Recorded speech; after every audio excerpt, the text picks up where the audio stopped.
The title is the topic. Today I'm talking about interpreting data.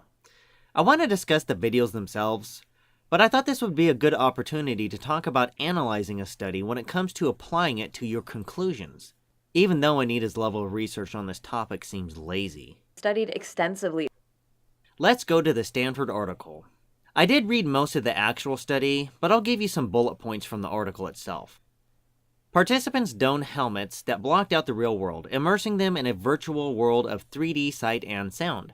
Motion sensors on the wrists and ankles allowed for the lab's many infrared cameras to record their motions as they moved identically in both worlds.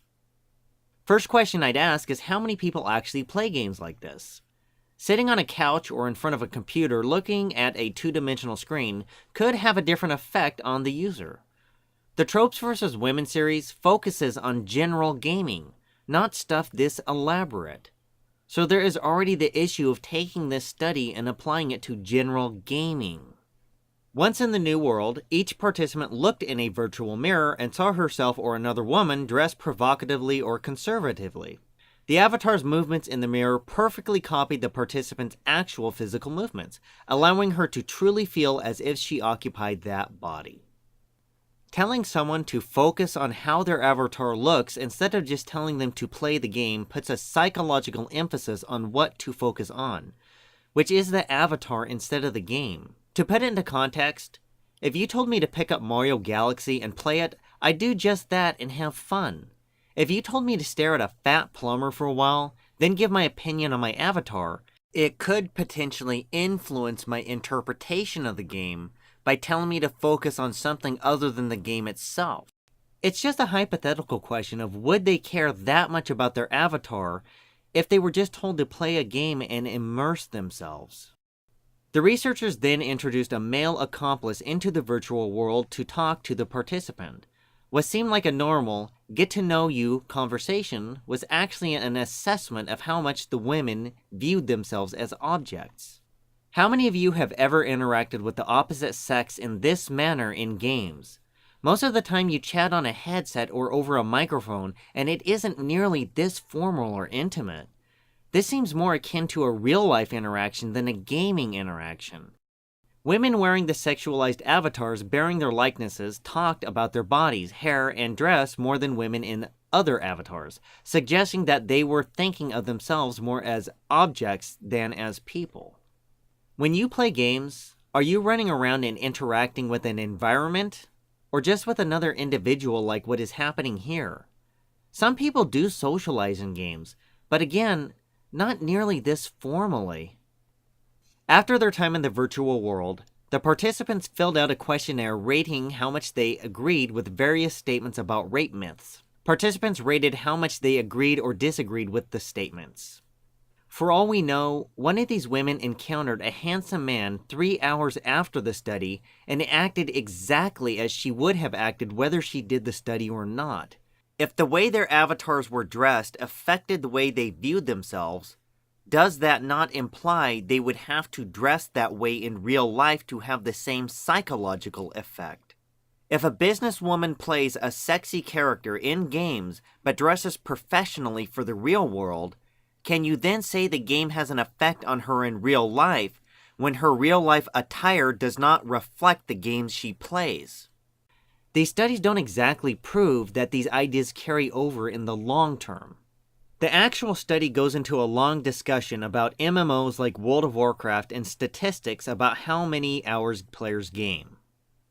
Shouldn't they perform the study on a real game like World of Warcraft and have all the women running around killing boars and wolves in a variety of character models? I know that they have sexy models like the Night Elf and less attractive models like the Tauron. Wouldn't getting immersed in a game and having fun influence your answers more than having a formal meeting with a man in a virtual world?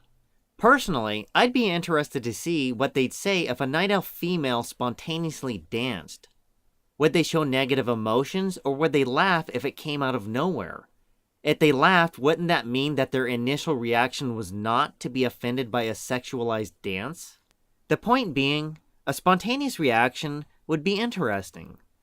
I think part of the problem is they try to study games like traditional media, not understanding games are a cluster of spontaneous reactions to an evolving environment.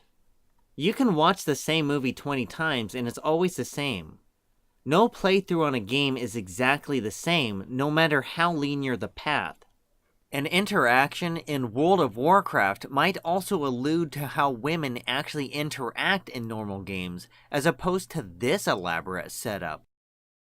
I'm not saying it's a bad study, but I don't know that something on this level would be applicable to a standard game, which is my main point. Can this study be applied to the games Anita researched? Studied extensively. Until games make the leap to being on this scale, I just stick to studies on normal games. I would like to contrast my conclusion with what the last paragraph says. Some gamers maintain that virtual worlds and the real world remain mutually exclusive, but the research by Bailenson and Fox suggests differently. It changes the way you think about yourself online and offline, Bailenson said. It used to be passive and you watched the characters. You now enter the media and become the protagonist. You become the character. I'll give you my take on the study. The actual study put them in an interaction that mimics a real-life situation more than an actual game, then implies it should change the way we think about ourselves online and off. Not to mention, it was a 3D world with equipment that typical gamers don't have access to. You can use a computer for gaming and work, so I wouldn't say someone is gaming every time they are on a PC. If a virtual world simulates real life, is it still considered a game? Would you consider a flight simulator a game if it teaches you to fly planes in real life? I'd say it's an interesting way to see how a woman would react to a real-life situation without having to do it in real life. Last point I want to cover was a statement I made previously about Anita citing an article citing herself. I want to clarify that point. This article is written by Cynthia McKelvey, who is obviously aware of Anita Keesian and her work. Now, I just want to clarify, this article seems well written and fair. It's just a point I want to make about using this specific article as a resource. The issue is, articles don't always reflect what the study actually says. And when you can chain an article back to the person citing it, in this case Anita, it can come off as looking for research that supports your opinion, as opposed to looking for something more factual. I don't think that happened here, as I didn't see anything overly exaggerated. It's just that a red flag always goes up for me when I see someone cite material that can chain back to themselves. Hence why I said I just have linked to the study. This could have been an oversight on Anita's part. Then again, I could just chalk it up to lazy research. Studied extensively. While on the topic of citing material that cites oneself, Bailenson cites research on the Proteus effect that Bailenson conducted. They used a similar setup to study the effects of virtual avatars on people. I read the Proteus effect. The whole thing makes a lot of assumptions based on real-world research, then implies it may carry over into games. They then conduct the study in a 3D world that is not a game, but in fact simulates real life. On top of that, Bailenson cites himself in the Proteus effect. However, in his defense, if few people are involved in his line of research, then maybe he can only cite himself. The only reason I take issue with this is his research is on virtual reality, not games. Yet he mentions games as if there is some sort of correlation between the two. We argue that theoretical frameworks of self-representation cannot be ignored because choosing who we are is a fundamental aspect of virtual environments. You are arguing that we shouldn't ignore your theory? If you want us to take your theoretical framework serious, why don't you prove it to be true in the context of general gaming instead of virtual worlds that simulate real life? If Bailenson wants to do this type of research, that's fine. But I'm not a fan of him or anyone connecting this type of research to general games.